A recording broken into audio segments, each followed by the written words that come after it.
Okay, so ito namang training natin ngayon is video number 9. Okay, so dito ipapaliwanag ko yung upgrading po ng account natin. So maraming katanong ng distributor, paano ba mag-upgrade ng account? Lalo na yung nagsimula lang talaga na sa silver. Kasi yun lang yung muna yung kaya nila. Pero later on naman, ang aim namin dito, pag kumita ka, pwede ka mag-upgrade ng account mo into diamond. Okay, kasi the more na, di ba, na malaki yung in-invest mo, the more na kikita ka dito sa Labarean. Okay, so, ngayon sa pag-upgrade po natin, dalawang klase po yan. Okay, pwede ka mag-upgrade. Okay, sa example natin, siyempre, magsisimula ka silver. Okay, pag in-upgrade ko ba, ito yung tanong pag in-upgrade ko ba siya ng gold, okay, ano po yung mangyayari dun sa silver account ko? Okay, yun ang tanong ng iba. Sir, pag in-upgrade ko ba yung silver na account ko sa gold, ano po yung mangyayari dun sa silver account ko? Actually po, mangyayari dun, yung silver account nyo po, mawawala yun. Siyempre, in-upgrade mo na siya ng gold, ano? So, yung gold mo, ito na yung bago mong account ngayon. Pero, yung nasa baba nyo po, kung sino man yung nasa baba mo na na-invite mo, nandun pa rin po yung sila dun sa baba mo. Hindi mawawala yun. So, ngayon, na-advise namin, na ito yung gagawin mo. So, the same din po, paliwanag ko na rin yung diamond. Halimbawa po, gold ka, then nag-upgrade ka into diamond. So, pwede rin, silver ka ngayon, nag-upgrade ka ng diamond, pwede po yun. So, kahit saan dyan, so, pwede kang dumiretso into diamond, or mag-gold ka muna, o kung gold na yung kinuha mo, pwede ka mag-diamond. Okay, yung nga lang tanong, di ba? Ulitin ko, mawawala ba yung account mo? Mawawala na yung account mo na silver o gold ka kasi naging diamond ka na. So, ina-advise namin ganito. So, pwede mong gawin to, pwedeng hindi. Nasa sa'yo yun. Okay, pwede mong gawin.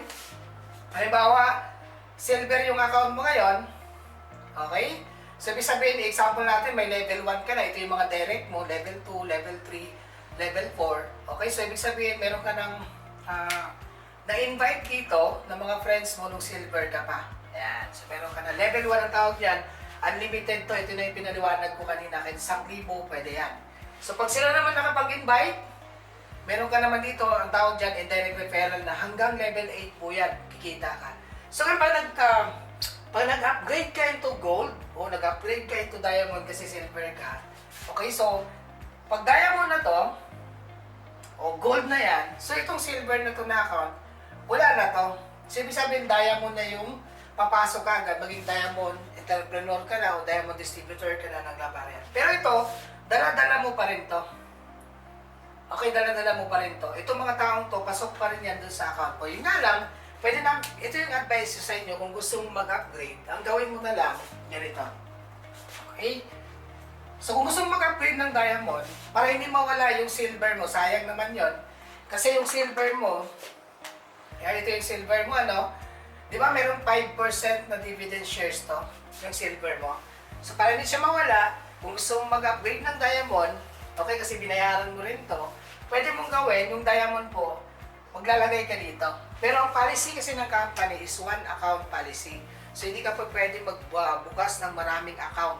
Okay, kagaya dun sa company na 7 accounts, 14 accounts, hindi po dito. So, one account policy tayo dito. Pero pwede kang mag-add ng account. Ipapangalan mo na ngayon dun sa family mo. Okay, so, halimbawa sa anak mo, sa asawa mo. Okay, so, direct family po tayo. So, hindi pa pwede na dun sa first cousin mo, parang gano'n. So, kailangan dun po sa direct family natin. So, sa sa sister natin, brother, pwede po yun. Sa kapatid natin, pwede yan. Okay, so, ngayon, ito yung account mo. An example ko na, ito yung account ko, Ryan. Ayan. So, ngayon, gusto kong mag-upgrade ng account. Magdagdag ka na lang ng account. Kasi nga, pag nag-upgrade ka ng account, okay, bibili ka rin ng bagong package. Halimbawa, yung silver natin. Magkano itong silver? $150. O, pag gold naman, ang gold natin, $250. Ang diamond naman natin, $450. So, ibig sabihin, kung silver ka, ito yung binayaran mo dati, gusto mo mag-upgrade, magbabayad ka ulit ng $450. Yung value po talaga ng diamond. So, ibig sabihin, nawala na to, nawala na yung shares nito na 5%, nandun ka na sa shares ng 10% na diamond pag nag-upgrade ka. So, in-advise ko yung ganito.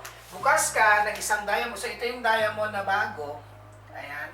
Pwede mo ipangalan dun sa kapatid mo o dun sa anak mo o sa asawa mo. Okay, so halimbawa, sabihin natin, papangalan mo sa asawa mo, Ivy. Okay, so ibig sabihin, dalawa na yung account, hindi nawala yung 5% na dividend shares mo.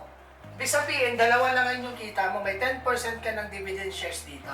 Ibig sabihin, ito, kumikita ng 5% na dividend shares, ito naman kumikita ng 10% dividend shares kaya.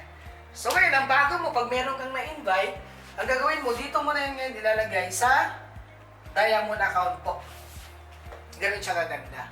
Example ko okay, para mas lalong clear sa inyo, no? Ayan. Ayan. Sa halimbawa, Ryan, ito yung silver ko. Ngayon, nagbukas ako dito.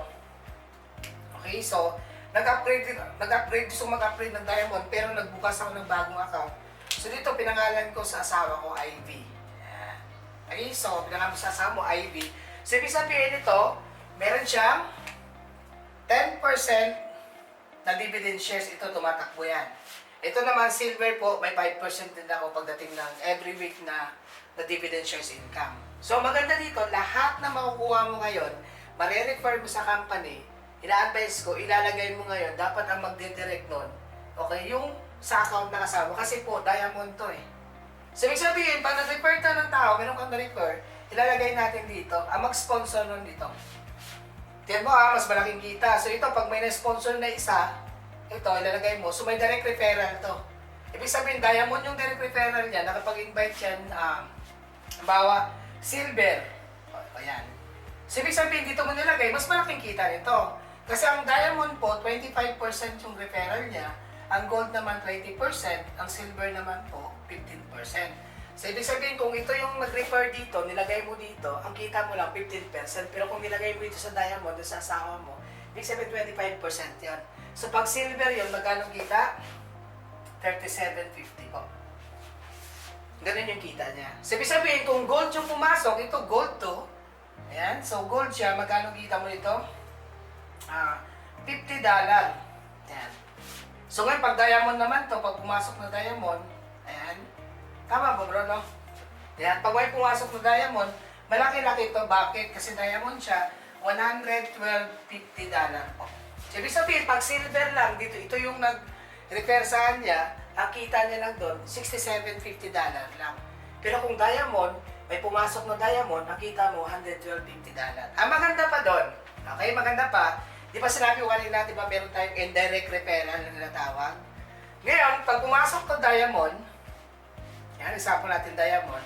So, ibig sabihin, kay Ivy po, pumasok yung $112. So, ibig sabihin, meron siyang direct referral, $112.50 po. Ito. So, ikaw naman, since sa taas ka, indirect referral po yung kita niyo dito. So, ibig sabihin, si Ryan po, meron siyang $11.25 po nakita. Ganun po kaganda. Dalawang account po yung kumikita ngayon. So, example natin, din mo pag itong diamond na to, halimbawa, naka-invite ka ng silver. Dito mo nilagay din kay Ivy. So, ibig sabihin, si Ivy po, meron siyang $37.50 nakita na direct referral niya. Ikaw naman, meron kang, okay, $6.75 po nakita. Yun na yung indirect referral po. So, ibig sabihin, dalawa yung kumikita. Ito yung maganda. Pag ito naman, nag-invite to, kasi hanggang level 8, lahat po ng may invite nila dito, maganda, lahat, dalawa kayong kumikita.